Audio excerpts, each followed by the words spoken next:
Swear.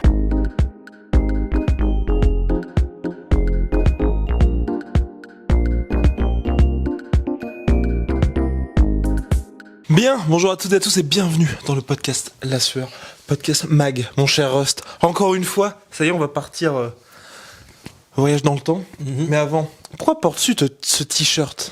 Eh bien parce qu'il est lié à ce podcast. Vous avez vu le titre, donc vous n'y êtes pas étranger. C'est comment dire l'unité antiterroriste de laquelle faisait partie Crocop. Donc en tant que fan de Crocop, je me devais de faire un hommage dans ce podcast. Et puis aussi, pour ceux qui l'ignorent, parce que c'est vrai que Rust est trop modeste pour en parler, t'as aussi fait partie de cette unité d'élite et t'as été renvoyé car trop extrême. Ouais, beaucoup trop performant. Ouais. Donc le striking en MMA qui est particulièrement apprécié des fans et pourtant, la plupart des kickboxers qui font la transition MMA n'ont pas énormément de succès et on va le voir avec les différents exemples que nous allons couvrir. On va commencer bien évidemment par Mirko Crocop, qui lui a parfaitement réussi. Enfin, parfaitement. Ouais. En tout cas, il a eu une super carrière en MMA. Parce que c'est vrai que les kickboxers, en fait, et du coup, on distingue bien les kickboxers. Et vraiment, pour le coup, là, on fait la distinction parce que il y a, disons, c'est des armes qui sont un peu différentes des boxeurs taille, parce que évidemment, il y a le clinch, les projections et tout ça, de la même manière qu'on distingue du sanda, tout ça. Tout à fait. Et kickboxer, du coup, c'est assez spécifique. Donc, on va prendre kickboxing K1. Et c'est vrai que Crocop, en fait, ça a été la famille. Ouais, voilà, le sang. Crocop, en gros, c'est un des premiers pour lesquels on a fait OK, la transition, elle est non seulement possible, mais quand elle est bien faite comme ça, tu peux devenir une légende dans les deux sports, ce qu'est devenu Crocop. Et alors, Crocop, en fait, c'est un des pionniers. Bon, alors, c'était une autre ère du MMA parce que c'était une ère où les combattants n'étaient pas aussi complets. Et c'est pour ça qu'on parlera d'autres combattants qui le font à cette époque-là, là, en ce moment, et que c'est magnifique. Mais à l'époque où l'a fait Crocop, c'était un des premiers qui venait purement du striking parce qu'il y a aussi les semi-shields et tout ça. Mais en fait, semi-shield, faut savoir qu'il a commencé par le MMA. Et quand il s'est mis au striking, il avait déjà genre 30 combats en MMA. Il était allé à l'UFC au Pride et tout ça. Et Crocop, en fait, il s'est ramené en tant que pur kickboxer. Et il a fait les choses bien. C'est-à-dire que c'est devenu ce qu'on appelle un sprawl and brawler. C'est-à-dire que sa défense principale contre les takedowns, c'était en gros de se dire dès qu'un mec m'attaque, donc je suis assez mesuré sur mon striking et dès que je sens qu'il y a un changement de niveau, boum, gros sprawl de porc. C'est pour ça que quand on regarde les combats de Crocop et en particulier sur les combats au Rising, quand il a gagné son tournoi là, le Grand Prix, et en fait Crocop il développe vraiment un jeu où en gros il y va, de toute façon, il a jamais été en combinaison, mais il fait du one shot soit en middle, soit en high kick avec les kicks, parce que du coup c'est difficile à choper, beaucoup plus difficile qu'un low kick qui est très très aisément chopable, et on l'a vu avec GSP ou Frankie Edgar, et du coup, high kick, middle, des one shot à chaque fois, et jamais il ne s'investit trop dans son coup, c'est-à-dire qu'il va jamais avancer en faisant des énormes trucs de battoir et tout ça, parce que c'est le meilleur moyen de se faire contrer et de se prendre un changement de niveau. Et c'est cette approche, donc mesurée en striking, du one shot, apprendre à vraiment sprawler comme un enfoiré, et aussi il a passé énormément de temps avec Fabricio Verdum à travailler son sol, et il fait ça du coup pour le combat contre Fedor. Contre Fedor, exactement, et il y a Fabricio Verdum qui est venu, alors je sais plus, je crois que c'était au moins 1 an en tout cas, il est venu chez Crocop en Croatie pour échange de bons procédés, du coup, entre deux experts, pour Crocop le striking et Fabricio Verdum le sol.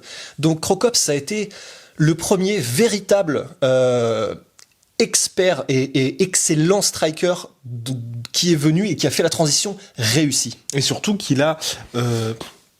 Surtout qu'il a réussi à faire des allers-retours avec succès d'ailleurs. Ah bah oui, parce qu'il a gagné le K1 donc en plein milieu de sa carrière quand il était en même temps combattant de MMA. Chapeau. Ah ouais, non, énorme, vraiment énorme. Chapeau Mirko. Et on peut, donc là, transition sur un autre qui a fait des allers-retours là aussi et qui est toujours en activité, c'est Alistair Overeem.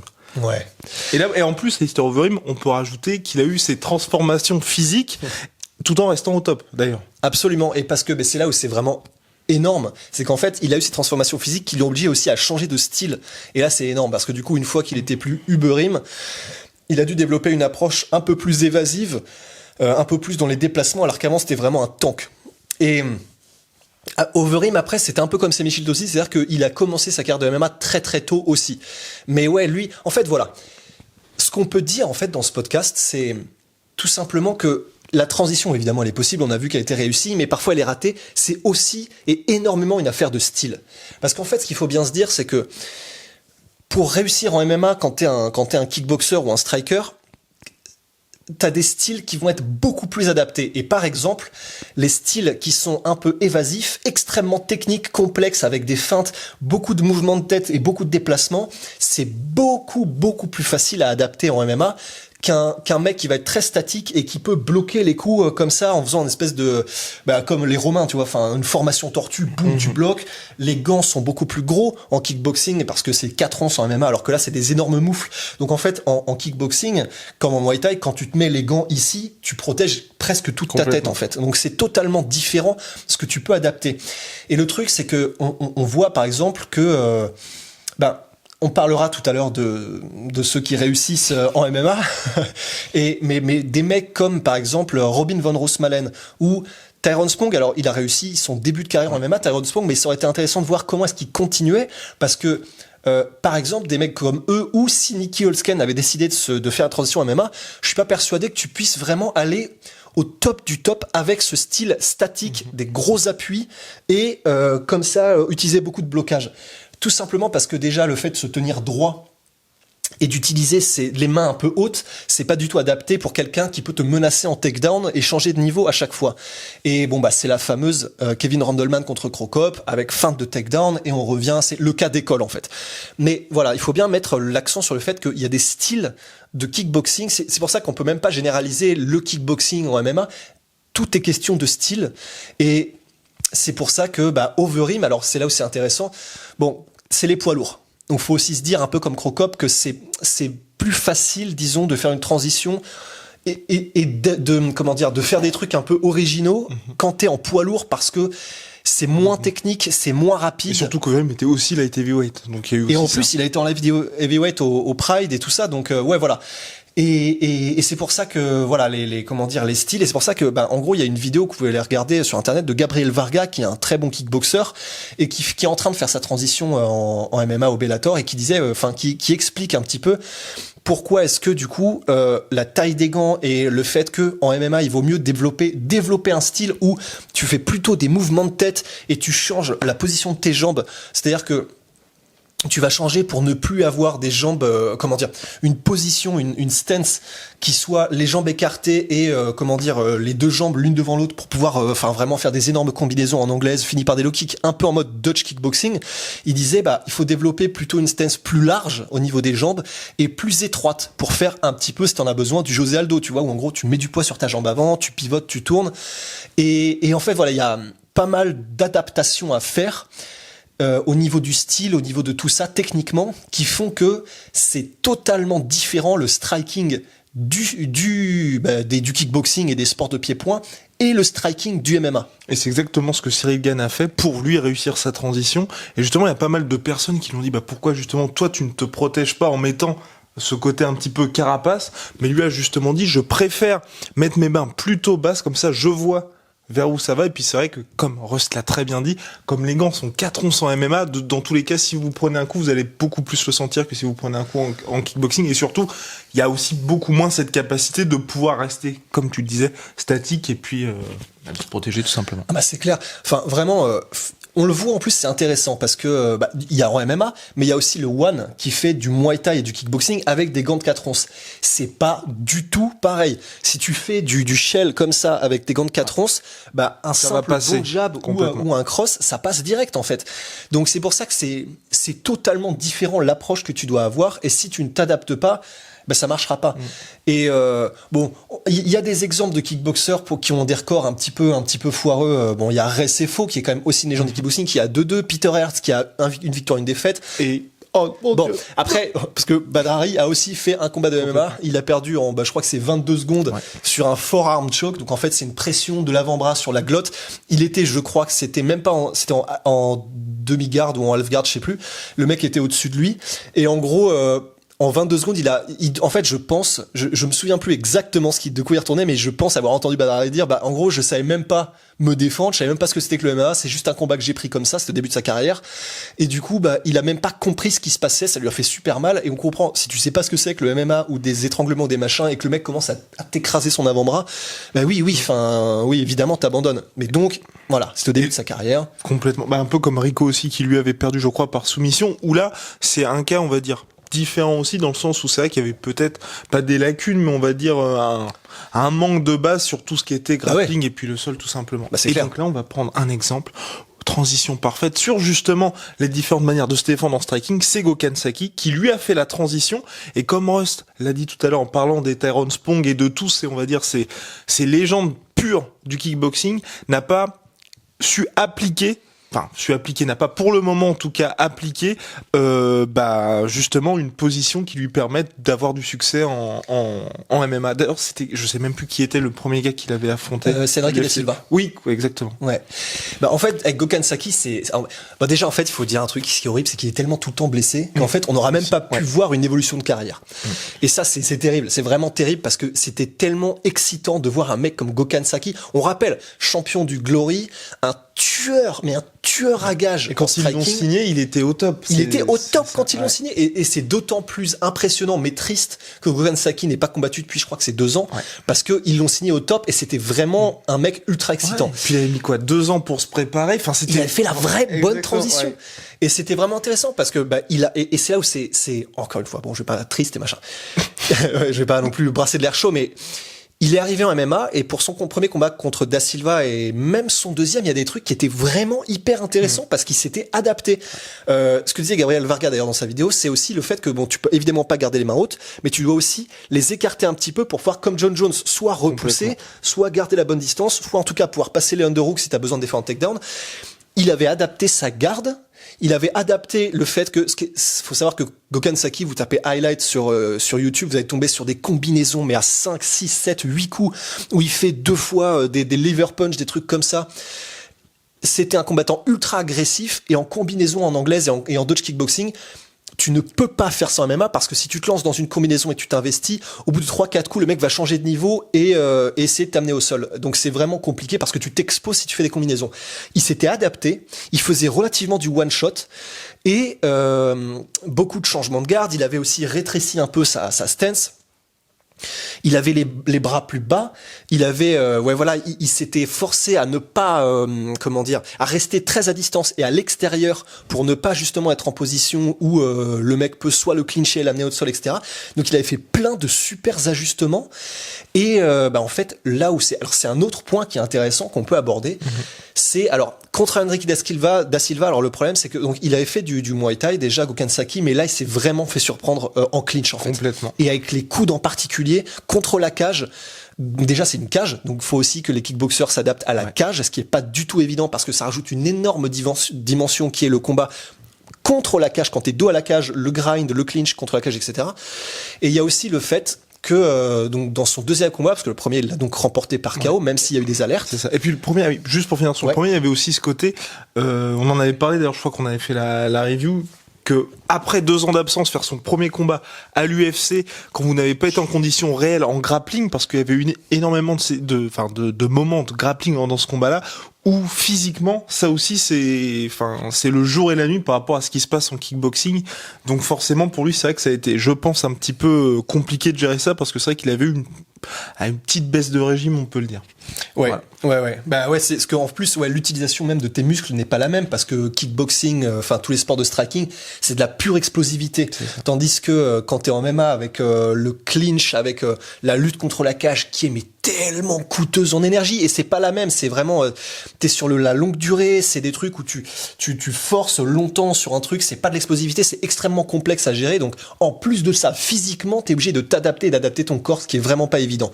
Et le deuxième combat qui était aussi, on peut le dire, donc face à Riley Roundtree, qui était quand même très bon, et puis on allait savoir. Grosso modo, pour l'UFC, c'était ok, bon, t'as fait un gros highlight lors de ton premier combat, là maintenant on te met face à un Américain qui fait partie du top 10, top 15 de la catégorie, allez. Et en fait, là où c'est terrible parce que c'est une autre dimension aussi qu'on peut aborder, et ça, c'est presque subjectif, mais c'est aussi le côté un peu, et alors là, bon, je devrais presque pas le dire parce qu'on peut peut-être se faire se fusiller, mais un petit peu comme Conor contre Khabib, dans le sens, je pense que Conor a dû se dire, de toute façon, je suis à des années-lumière en striking, donc je peux me reposer sur ça et me dire que de toute façon, même en m'entraînant pas trop, je dominerai Khabib quoi qu'il en soit. Ce qui arrive, c'est donc un putain de knockdown en over and right, et même une domination qui est bon, il est peut-être meilleur en striking, mais c'était sur l'ensemble du combat, c'est pas du tout si évident.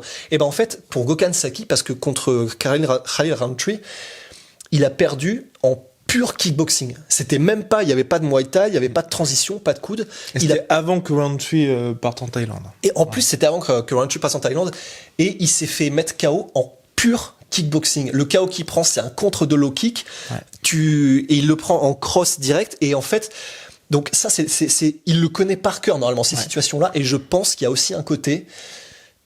Quand t'es kickboxer élite, tu dois te dire, de toute façon, je suis au-dessus au niveau du pied-point. J'ai pas tellement de soucis à me faire sur tout ce qui est kickboxing, avec les distances de kickboxing, les coups, etc. Je gère, je suis meilleur qu'eux sans aucun problème. Et je me demande s'il n'y a pas aussi un côté se reposer sur ses lauriers et y aller beaucoup trop sereinement pour le danger qui est présent. Et donc, ça fait un KO donc de Khalil Rountree. Mais vraiment un pur KO kickboxing, et donc là c'est vraiment terrible quoi. C'était compliqué depuis. Gokhan Saki n'est toujours pas revenu à cause des blessures. Maintenant, on va s'intéresser à quelqu'un qui fait un petit peu de bruit quand même, je crois. En ce moment, champion middleweight Israël Adesanya, qui lui a réussi une transition parfaite, qui pour le coup, si vous voulez, il pourrait faire transition kickboxing MMA pour les nuls, ce serait possible, et c'est un peu, mine de rien, toute proportion gardée bien entendu, ce que fait Cyril dans son style et dans sa transition. Donc là aujourd'hui, Israël Adesanya, on rappelle, il était top 5 au Glory au moment de sa vraie transition à MMA, seulement 2 défaites en kickboxing, 2 défaites en kickboxing. Je crois, ouais. Peut-être. Non, pardon, 4. Je crois que c'est 4. Enfin, pardon. Ouais. Je crois que c'est, bref, entre 4 et 5, un truc comme ça, dont 2 vraies défaites et ce fameux KO face à Alex Pereira, qui veut lui aussi faire sa transition. Donc, mon cher host aujourd'hui, Israël Adesanya, qui lui a tout appliqué parfaitement. En fait, c'est ça. On a dit tout à l'heure que c'était une histoire de style, le fait que tu puisses réussir ta transition et que ce soit plus simple pour certains combattants et pour d'autres. Et en fait, pour Adesanya, c'est quasiment textbook le style qu'il faut parfait pour les MMA. C'est-à-dire qu'il se repose énormément sur sa gestion des distances, son jeu de jambes, son côté évasif, que ce soit au niveau des mouvements de tête, que ce soit au niveau, en gros, de la gestion la striking défense, mais sans prendre de coups, et énormément de feintes. Et en fait, c'est aussi ça. Et donc ça, c'est City Kickboxing en Nouvelle-Zélande avec, comment s'appelle-t-il, Eugene Berman. Ouais. Donc, on rappelle, Volkanovski, Dan Hooker, Adesanya, etc. Ouais, excusez du peu, quoi. Et en fait, les feintes en MMA, disons, quand tu fais la transition, c'est crucial de chez crucial. Parce qu'en fait, en striking, en kickboxing, évidemment que les feintes, c'est aussi capital. Mais en MMA, c'est vital. Parce que les feintes, tu les utilises quasiment encore plus en défense qu'en attaque. Parce que le truc, c'est que en kickboxing, c'est surtout des feintes en attaque où en gros tu feintes un cross, à la tête et boum, et tu viens encore parce que voilà, le mec a réagi, etc. En MMA, en fait, comme tu peux être dans des situations où tu passes en un quart de seconde de debout striking à tu dois te jeter littéralement à l'horizontale pour défendre un takedown et sprawler en mode Rumble Johnson, qu'en fait, les conséquences, disons, tu dois être beaucoup plus en alerte parce qu'il y a beaucoup plus de danger, et le danger, tu vas devoir y réagir de façon ultra spectaculaire, ça va être coûteux en énergie, donc tu peux pas le prendre à moitié. Et si tu réussis pas à défendre ton takedown, t'es vraiment dans la mouise. Donc le truc, c'est qu'en gros, les feintes, elles sont surtout utilisées pour maintenir l'adversaire en alerte. Hop, tu montres que tu peux changer de niveau, tu feintes des jabs, tu feintes des machins, pour garder constamment l'adversaire, l'opposant, jamais serein de tenter quoi que ce soit. Et Israël Adesanya, qui est donc grand, qui feinte énormément, qui beaucoup de misdirection, etc., beaucoup de footwork, beaucoup de déplacements latéraux. Pareil, les déplacements latéraux, c'est aussi un truc. Enfin, si t'es un kickboxer et un striker et que tu fais une transition MMA, pour éviter qu'un lutteur te fixe, les déplacements latéraux, c'est la base, quoi. Et donc, en fait, voilà, il a le style absolument parfait pour une transition réussie en MMA, comme tu l'as dit, Cyril Gane, un truc vraiment où t'es très léger sur tes appuis, tu bouges énormément, et il a eu des combats contre Marvin Vettori notamment, où son clinch a été vraiment testé, ses transitions ont été testées. Après, c'est son deuxième combat à l'UFC. Voilà, c'était chaud, il s'en est sorti, même si c'était vraiment compliqué, et depuis, il a fait des progrès mais stellaires. Et on voit bien effectivement contre des gars qui sont aguerris en MMA, qui s'en sortent très bien parce que son style est adapté. Complètement. Et on aura là, pour le coup, la réponse définitive face à Yoel Romero le 7 mars prochain, parce que là, voilà, on sera face au meilleur lutteur de la catégorie si vraiment, ça y est, Adesanya a développé l'arme parfaite. Parce que déjà, on sait qu'il y a de nombreux combattants qui s'inspirent de ce que fait Adesanya et puis tout ce qui se passe aujourd'hui autour du mouvement où finalement vous arrivez à prévenir quasiment le takedown parce que les adversaires vont tout simplement pas tenter ça. Vous avez qu'à regarder le combat, c'était Adesanya Derek Brunson, où justement là vous avez l'exemple d'un gars qui n'avait que la lutte pour s'en sortir et qui a tenté ça un petit peu, on va pas dire n'importe comment, mais Adesanya savait à quoi s'attendre, il déclenchait de beaucoup trop loin, forcément. Ça peut pas marcher, quoi. Ça s'est mal terminé. Avons-nous fait le tour, mon cher Rust? Non, il en manque un. Il en manque un. Il en manque un. Il en manque un qui, en fait, c'est pas similaire à Adesanya parce qu'ils ont un style qui est totalement différent, parce que Adesanya, c'est vraiment un kickboxer, comme on l'entend, tandis que celui qu'on va, disons plus traditionnellement, Wonderboy Thompson, qui est vraiment ça fait très karaté, sa stance. C'est à moitié américain kickboxing, c'est sur karaté. Le circuit américain, attention. Voilà.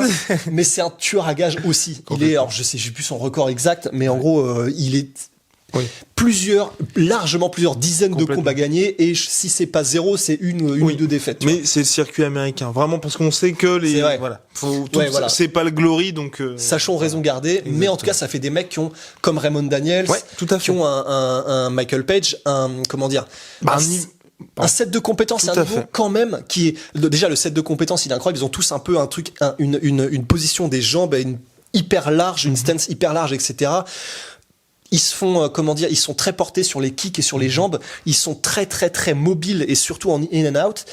Et non, puis c'est des mecs tout simplement qui ont fait leurs preuves dans leur discipline. Et en plus de ça, comme c'est des gens qui sont très légers sur leurs appuis, très mobiles, extrêmement efficaces en kick et en particulier disons sur les zones hautes, donc plus difficiles à choper. Lui aussi, c'est quelqu'un dont le style était vraiment adapté pour une potentielle transition en MMA, et ça a marché puisqu'il a été jusqu'au title shot contre Woodley. Il a dominé des gars qui étaient aguerris aussi dans ce domaine-là, et il continue de montrer que il fait partie du très très très haut du panier en MMA en tant que pure striker à la base, quoi. Et bien sûr, là, il y a une petite baisse, on va dire, de régime chez Wonderboy, due à l'âge notamment, parce qu'il a passé les 35 ans. Mais à l'époque des title shots contre Woodley, c'était vraiment le cauchemar de la catégorie, parce que vous regardez le combat contre Rory McDonald Masterclass contre Masvidal. C'était impressionnant parce que Masvidal avait toujours un ou deux coups de retard sur lui. Et puis là, le dernier combat qu'il a fait contre Luque, où c'est peut-être là aussi où on voit on va dire, pour ma part, où je vois qu'il y a une petite baisse physiquement chez Wonderboy, où c'est vrai que par rapport à avant, quand il se retrouve coincé contre la cage, tu te dis, il est toujours à un coup supplémentaire d'être en difficulté. Mais sinon, par contre, il a montré face à la différence de niveau qu'il y avait entre un gars qui était, j'ai peur de dire des bêtises, mais membre du top 10, et puis lui qui est toujours présent. Qui est l'élite absolue, quoi. Et il a aussi fait la différence par son intelligence de combat.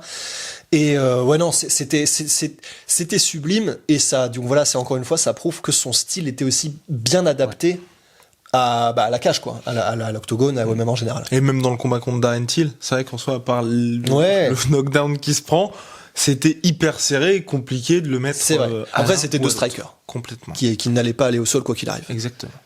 Je pense, nous avons oublié quelqu'un, mon cher Russ, que vous appréciez particulièrement. Tyrone Spong, on a dit. On a dit quelqu'un qui va faire bientôt un combat de boxe anglaise. Mark Hunt ? Oui. Oui, on avait oublié Mark Hunt. C'est vrai. Shout out to Mark Hunt. Shout out to Big Up. En gros, c'est vrai que Mark Hunt, en fait, après, c'est les poids lourds. Et ça n'a rien à voir pour le coup. Avec tout ce qu'on a dit tout à l'heure, ça n'a absolument rien à voir. Mais donc c'est un poids lourd, il est très court sur pattes, enfin il est petit. Ça fait bizarre de dire ça, là c'est limite insultant. Mais il est petit. On sait que c'est plus difficile de mettre des takedowns. On a des gens qui ont le centre de gravité plus près du sol. Mark Hunt, il a une transition MMA. Je sais pas si on peut dire qu'elle est réussie, parce que quand il a affronté des mecs qui étaient complets, il a galéré parce qu'il a été mis au sol et généralement soumis. Et quand il a pas été soumis, donc on pense à Fedor, il s'est pris une Americana, il me semble. On pense à Moussassi, où il a perdu par clé de bras aussi. Il a perdu contre pas mal de gens par soumission après avoir été mis au sol. Là, pour le coup, il est, je crois, bilan à 50%, mais il a affronté que des légendes aussi. Que des tueurs. Donc c'est un peu... Et quand il affrontait pas des tueurs, il les démembrait. Exactement. Quoi. On pense à Chris Tucker, on pense à... comment il s'appelle le géant? Stéphane Struve. Voilà, exactement. Ouais, voilà. Donc, ouais, c'est ça. En fait, c'est quand il affronte des mecs qui sont le top du pop de la crème de la crème. Bon, bah là, c'est compliqué parce que les mecs le dépassent techniquement sur du MMA dans le domaine complet, disons. Mais c'est généralement au sol de toute façon. Ouais. Ou contre Alistair Overeem, où là il tombait aussi sur un mec qui était. C'est ça, c'est Overeem, voilà, c'est Overeem. tout à fait. Il a combattu Brock Lesnar, bon bah il a été mis au sol, il a, voilà, à chaque fois qu'il combat un mec qui fait du vrai MMA et qui est suffisamment puissant pour le mettre en danger, il a des problèmes. Ouais. C'est pour ça que je sais pas si on peut dire que disons que c'est une transition qui est réussie parce que il arrive jusqu'au title shot à l'UFC. Exactement, contre Verdum. Des gros contenders. Voilà. Donc, c'est réussi, c'est réussi. Quand même. Enfin, on va dire c'est plus réussi, par exemple, qu'un Gokhan Saki. Bah ouais. Non, c'est sûr. Donc bon. Mais ouais, c'est juste dommage qu'il ait pas le temps de faire ses preuves, quoi. Exactement. Dommage pour Et on le voit en plus encore sur Insta, il met des photos où il fait des takedowns et tout, donc il est là, il est à portée de... Ouais. Mais par contre, pour le coup, je rejoins Russ complètement là-dedans. C'est vrai que c'est dommage pour Mark Hunt qu'on n'ait jamais vu une vraie évolution là-dessus. Notamment, moi, tu vois, sur le grappling, où par exemple, quand c'était face à Curtis Blades, où il arrive à sonner Curtis Blades, et Curtis Blades qui est complètement, pour le coup, à l'ouest, qui se dit quasiment un panic takedown, qui arrive à le faire. Et tu te dis, bah non, enfin, ça fait peut-être 27 piges que tu fais ce sport-là, et tu te fais toujours prendre comme ça et tu perds finalement par décision. Après, bon, c'est Curtis Blades quand même.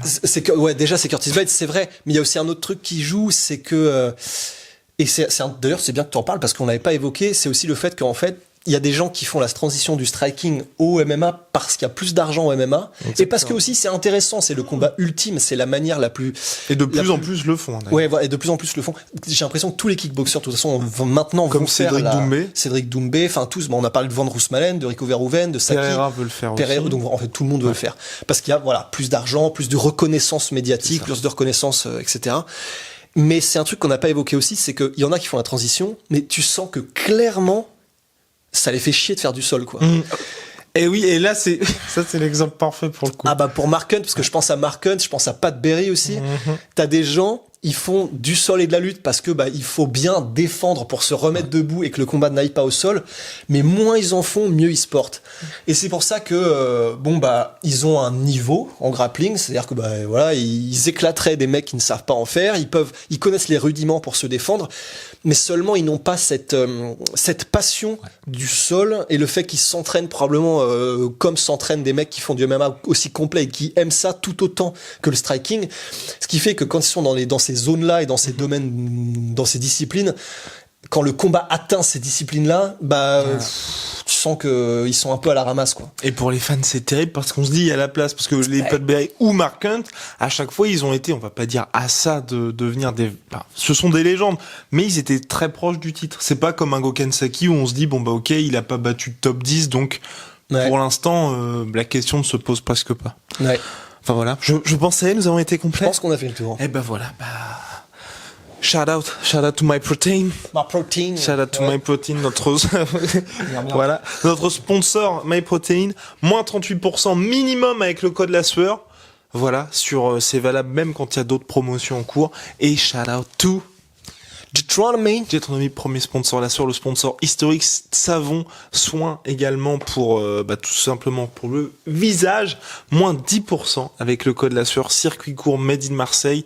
Et les savons, c'est du très lourd, mon cher Ross. Slim Shady. Mon Slim Shady. Et oui, complètement, c'est haut de gamme. Et en ce moment, il y a pas mal de promos, en plus des moins 10% avec le code La Sueur.